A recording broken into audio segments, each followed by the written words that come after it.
வணக்கம்.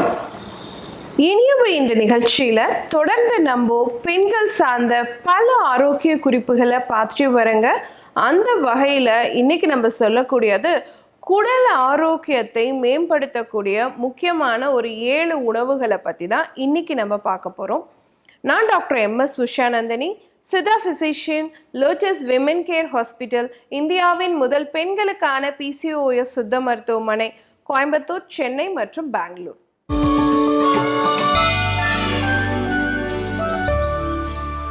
குடல் ஆரோக்கியம் அப்படிங்கிறது நம்ம குடலினுடைய உள் சுவர் தடிமன் இருக்கு இல்லைங்களா, அந்த குடலினுடைய உட்புற சுவர் இருக்கு இல்லையா, அது நல்ல மெல்லிசா ஒரு சவ்வு மாதிரியான ஒரு அமைப்பு. அதை பாதுகாக்கக்கூடியதாக இருக்கணும். அதே சமயம் குடல்ல இருந்து நம்ம சாப்பிடக்கூடிய உணவுகள்ல இருக்கக்கூடிய சத்து பொருட்கள் முழுமையாக உறிஞ்சப்படணும். லீக்கி கட் மாதிரி இருக்கக்கூடாது. குடல்ல இருக்கக்கூடிய நல்ல பாக்டீரியாக்களுடைய உற்பத்தி ஆரோக்கியமாக இருக்கணும். அதனுடைய சமநிலை பாதுகாக்கப்படணும். இப்போ கட் மைக்ரோபயோம் அப்படிங்கிறது ரொம்ப ரொம்ப முக்கியம். அந்த மைக்ரோபேட்டாவோட ஈக்விலிபிரியம் அப்படின்னு சொல்லக்கூடிய அந்த சமநிலையும் ரொம்ப ரொம்ப முக்கியம். இது எல்லாத்தையும் பாதுகாக்கக்கூடிய ஒரு உணவு முறை என்ன மாதிரி இருக்கணும் அப்படின்னு சொல்லி பார்த்தீங்கன்னா, சாதாரணமாக நம்ம வீட்டில் முன்னோர்கள் அந்த காலத்துலேருந்தே லெசி அப்படின்னு ஒன்று கொடுத்துட்டு இருந்தாங்க இல்லையா, தயிரில் சர்க்கரை போட்டு சாப்பிட்றது அல்லது தயிரில் சால்ட் போட்டு சாப்பிட்றது. இது உங்கள் குடல் ஆரோக்கியத்தை மேம்படுத்தும். இது குடலில் நல்ல பாக்டீரியாக்கள் உற்பத்தி ஆகிறதுக்கு சப்போர்ட்டிவாக இருக்கும். ஸோ அட்லீஸ்ட் வாரத்துக்கு ஒரு நாளாவது நம்ம அந்த மாதிரி எடுத்துக்கலாம். அடுத்து பார்த்தீங்க அப்படின்னு சொன்னால், ஒமேகா 3 கொழுப்பு அமிலம் நிறைந்த உணவுகள். குறிப்பாக நீங்கள் இப்போ ஒரு ஃப்ரூட் சாலட் மாதிரி சாப்பிட்றீங்கன்னு வச்சுக்கோங்களேன். அதில் ஃப்ளாக்ஸ் சீட் ஒரு ஸ்பூனை பொடிச்சு அது மேலே தூவிட்டு அதை சாப்பிடலாம். இது என்ன பண்ணுன்னா, அந்த குடலினுடைய நல்ல பாக்டீரியாக்கள் உற்பத்தி ஆகிறதுக்கும் குடல் லீக்கி கட்டாக இல்லாமல் அதை முழுமையாக பாதுகாக்கிறதுக்கும் சப்போர்ட்டிவாக இருக்கும்.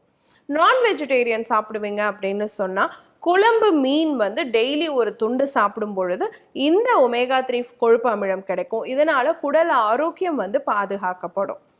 அடுத்து பார்த்தீங்க அப்படின்னு சொன்னால், ஜிங்க் சத்து நிறைந்த உணவு. குறிப்பாக பூசணி விதை அல்லது பார்த்தீங்கன்னா முந்திரி பருப்பு, இதை நீங்கள் அடிக்கடி சேர்த்துக்கிறீங்க அப்படிங்கிற பட்சத்தில் இந்த ஜிங்க் சத்து என்ன பண்ணுன்னா, இந்த லீக்கி கட்டை ப்ரிவென்ட் பண்ணும். அப்போ நீங்கள் சாப்பிடக்கூடிய உணவில் இருக்கக்கூடிய முழுமையான சத்துக்கள் உறிஞ்சப்படணும் அப்படின்னா குடலில் இருக்கக்கூடிய அந்த வில்ல ஸ்ட்ரக்சர்லாம் ப்ராப்பராக ஃபங்க்ஷன் ஆகணும். அது ப்ராப்பராக வேலை செய்கிறதுக்கு, அந்த குடல் உறிஞ்சிகள் நல்ல விதமாக வேலை செய்கிறதுக்கு இந்த ஜிங்க் சத்து தேவை. அது நம்ம முந்திரியிலையும் பூசணி விதையிலையும் இருக்கு. அது ஏதாவது ஒரு வகையில் நீங்கள் உணவில் சேர்த்துக்கிட்டிங்கன்னா போதுமானது. அடுத்து பார்த்தீங்க அப்படின்னு சொன்னால், ஆரஞ்சு இருக்கு இல்லையா, ஆரஞ்சை பல்பியாக ஜூஸ் மாதிரி போட்டு அது கூட ஒரு சின்ன துண்டு இஞ்சி சேர்த்து கொஞ்சமாக நீங்கள் அதனோட புதினா சேர்த்து ஒரு ஜூஸ் மாதிரி அடித்து நீங்கள் எடுத்துகிட்டே வரலாம். கூட ஒரு 1/4 ஸ்பூன் மஞ்சளும் சேர்த்துக்கோங்க. இதையெல்லாம் எடுக்கும் பொழுது உங்கள் குடலினுடைய அந்த உள் சுவர் வீக்கம் குறையிறது, இன்ஃப்ளமேஷன் குறையும். ஏன்னா அதில் இருக்கக்கூடிய விட்டமின் சி இன்ஃப்ளமேஷனை குறைக்கிறதுக்கு சப்போர்ட்டிவாக இருக்கும். உங்கள் குடலினுடைய அமிலத்தன்மை காரத்தன்மை மெயின்டைன் ஆகிறதுக்கும் சப்போர்ட்டிவாக இருக்கும். அப்போ குடலுடைய ஆரோக்கியம் மேம்படும். அடுத்து பார்த்தீங்க அப்படின்னு சொன்னால், இந்த சிகப்பு பருப்பு இருக்கு இல்லையா, நார்மலாக நம்ம சொல்லுவோம் மைசூர் தால் அப்படின்னு சொல்லுவோம்.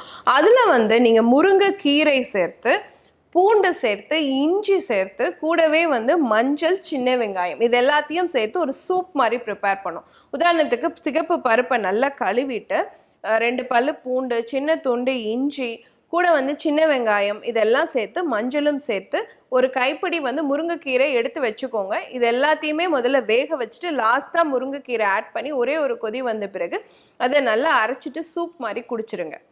இது பார்த்தீங்க அப்படின்னு சொன்னால், உங்கள் குடலினுடைய அந்த தன்மை பாதுகாக்கப்படும். அந்த குடலில் உள்ளே இருக்கக்கூடிய அந்த மியூக்கஸ் லேயர் இருக்குது பார்த்தீங்களா, அந்த லைனிங், அதை திக்கன் ஆகாமல், அதை வீக்கம் வராமல், அதை ப்ராப்பராக மெயின்டைன் ஆகிறதுக்கு சப்போர்ட்டிவாக இருக்கும்.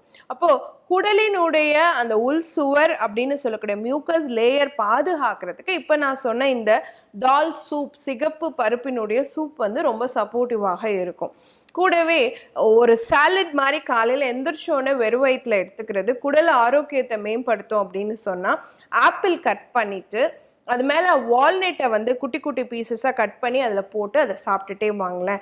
இதை நீங்கள் எடுக்கும் பொழுது உங்கள் குடலினுடைய தன்மை நல்லா இருக்கும். குடலில் குட் பாக்டீரியா உற்பத்தி ஆகிறதுக்கு தேவையான அந்த சத்துக்களை கொடுக்கக்கூடியதாக இந்த வால்நட்டும் ஆப்பிளும் இருக்கிறதா சொல்லப்படுது. இதை வந்து ப்ரீபயோட்டிக் அப்படின்னு சொல்கிறோம். ஸோ அப்போது குடல் ஆரோக்கியம் மேம்படணும் அப்படின்னா அன்றாடம் நீங்கள் உணவில் சேர்த்துக்கக்கூடிய நிறைய விஷயங்கள் வந்து சப்போர்ட்டிவாக இருக்கும்.